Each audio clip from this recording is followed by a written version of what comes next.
अंधेरी छाया में डूबा शमशान घाट, जहां अग्नि का तांडव नृत्य चल रहा था। जटाओं में फूलों की माला और राख से सना हुआ शरीर के साथ हवन करने वाले उस अघोरी के सामने विकास आंखें बंद करके किसी का आवाहन कर रहा था, मानो किसी अज्ञात शक्ति को पुकार रहा हो। तभी एक साया धीरे धीरे विकास के पीछे से उसके नजदीक आ रहा था। उसके लंबे काले बाल उसके चेहरे को ढक रहे थे। विकास और उस लड़की ने एक दूसरे के गले में विचित्र सी माला पहनाई।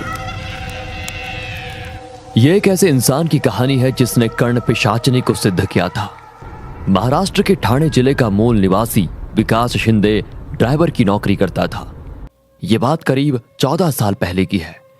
विकास शिंदे अपनी सीधी सादी जिंदगी से खुश नहीं था, जबकि उसकी पत्नी नेहा को ज्यादा का लालच नहीं था और घर की सुख शांति की प्रार्थना करती रहती थी। विकास तैयारी करके घर से निकल ही रहा था, तभी नेहा पूजा की थाली लेकर आई और विकास के माथे पर तिलक लगाया। क्या फायदा है पूजा पाठ का, कोई मतलब ही नहीं है इन सब चीजों का। तभी विकास का 10 साल का लड़का वहां पर आकर कहता है, पापा, स्कूल की फीस भरनी है और मेरा स्कूल पिकनिक भी जा रही है। टीचर ने बोला है 300 रुपए जमा करने के लिए। ये सुनकर विकास नेहा से कहता है, सुना तुमने, मामूली ड्राइवर की नौकरी में कैसे ये सब मैनेज करूं। इतना बोलकर विकास वहां से निकल जाता है। रात हो चुकी थी, विकास को घर के लिए निकलना था। विकास सोच रहा था कि घर की तरफ कोई भाड़ा मिल जाता तो उतने में वो अपने बच्चे की स्कूल फीस के लिए कुछ पैसे जोड़ पाता। उतने में हाईवे पर उसे कोई हाथ दिखता नजर आया। विकास मन ही मन खुश हुआ कि अब उसे कोई भाड़ा मिलने वाला है, लेकिन उसकी खुशी ज्यादा देर तक नहीं टिकी। उसने गाड़ी रोकी तो वहां पर कोई बाबा थे। उनका रूप डरावना था, शायद कोई अघोरी। उस अघोरी बाबा ने विकास को कहा, बेटा, मुझे 2 किलोमीटर आगे जाना है, मैं बहुत थक चुका हूँ, क्या तुम मुझे छोड़ दोगे। ये सुनकर विकास ने कहा, क्या आपके पास पैसे हैं। पैसे तो नहीं है मेरे पास, लेकिन पैसे से बढ़कर बहुत कुछ है तुम्हें देने के लिए। बाबा, आज के जमाने में पैसा ही तो सब कुछ है। ठीक है, आपके पास नहीं है तो चलो छोड़ देता हूँ आपको, आओ बैठ जाओ। बाबा विकास की गाड़ी में बैठा और उनका सफर शुरू हुआ। बाबा ने विकास से कहा, बेटा, बहुत परेशान लग रहे हो, मुझे बताओ तुम्हारी परेशानी, शायद मैं तुम्हारी मदद कर पाऊँ। छोड़िए बाबा, आप क्या मदद कर पाएंगे मेरी, थक गया हूँ इस जिंदगी से। रोज टैक्सी चलाना, यहाँ से वहाँ, वहाँ से यहाँ, जिंदगी में कोई मजा ही नहीं है। मजा करेगा? तूने मेरी यात्रा करवाई, चल मैं तेरी यात्रा करवाता हूँ। जो तू चाहेगा वही होगा, बोल, है हिम्मत? हिम्मत तो बहुत है बाबा, लेकिन आप मेरे लिए क्या कर पाओगे। अघोरी को पागल मत समझ, बहुत कुछ है मेरे पास, बहुत कुछ। सिद्धियां दूंगा तुझे, सिद्धियां।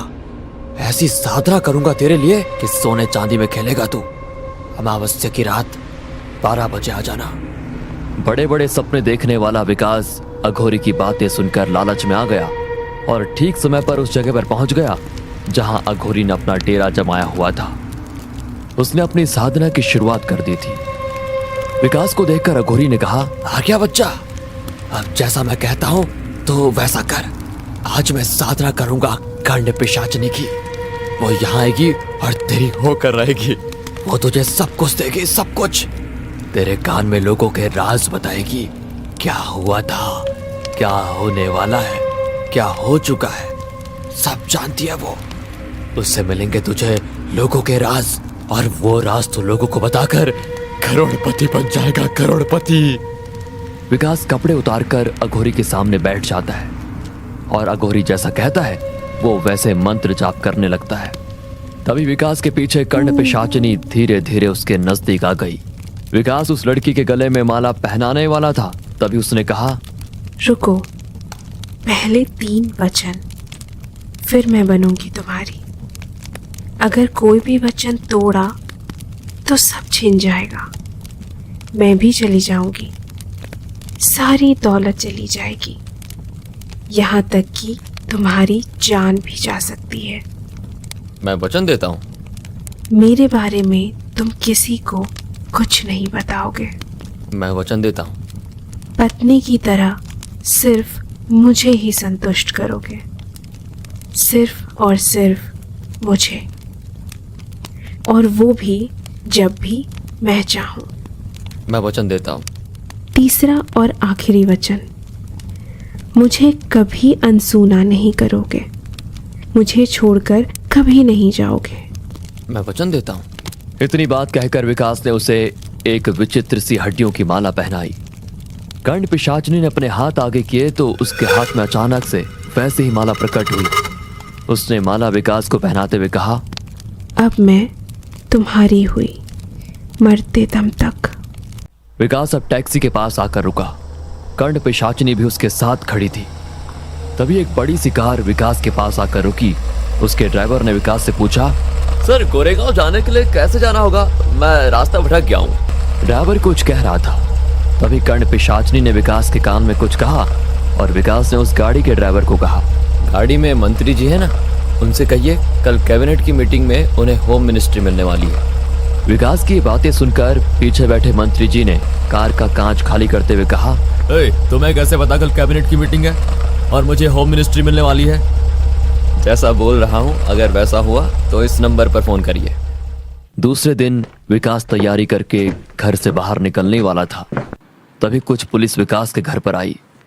विकास डर गया, लेकिन कुछ ही वक्त में कल वाले मंत्री जी विकास के सामने आए। उन्होंने एक बैग विकास को देते हुए कहा, बाबा बाबा, आपके इस भक्त को आप शरण में ले लो। मैंने कल की आपकी बात को ऐसे ही मजाक में ले लिया था। एक मामूली सा एमएलए था, आपकी कृपा से आज होम मिनिस्टर बन चुका हूँ। आज से आप जैसा कहोगे मैं वैसा करने को तैयार हूँ। एक और विकास की पत्नी नेहा ये सब कुछ अचंभित होकर देख रही थी, लेकिन विकास की नजरें कर्ण पिशाचिनी की ओर ही थी। वो विकास को देखकर मुस्कुरा रही थी। जैसे ही मंत्री जी विकास के घर से निकले तो विकास ने बैग खोला। उसमें 1 लाख रुपए कैश थे।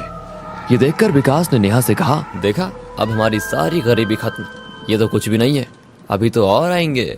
लेकिन नेहा ने विकास की बात काटकर उससे कहा, लेकिन तुमने ऐसा क्या किया जिससे वो लोग इतना पैसा देकर चले गए? तुम गुठलियां गिनना छोड़ो, आम खाओ आम। इतना कहकर विकास अपनी टैक्सी लेकर निकल गया।